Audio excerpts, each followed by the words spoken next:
бошӣ дар кӯчаи Қаҳоров назди мясокомбинат назди моси Султони Кабир ду хонага бо масоҳати 45 метри квадратӣ дар 8-умо шонаи бинои новостройка. Худи бино аз 9 пӯшона иборат мебошад.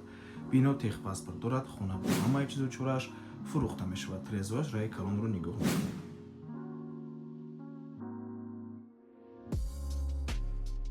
рақамҳои соҳиби хона дар рӯи экран аз номи канали Дом-Тиҷей занзара пурсон шавед. Марҳамат навормона шурӯъ мекунем. Дар инҷо даромадгоҳ мебошад. дӯстони азиз, прихожа, роҳрав аст, ҳоҷатхона бо ҳаммом, меҳмонхона, ҳуҷраи хоб ва ошхона. дӯстони азиз, аз ҳоҷатхона бо ҳаммом шурӯъ мекунем.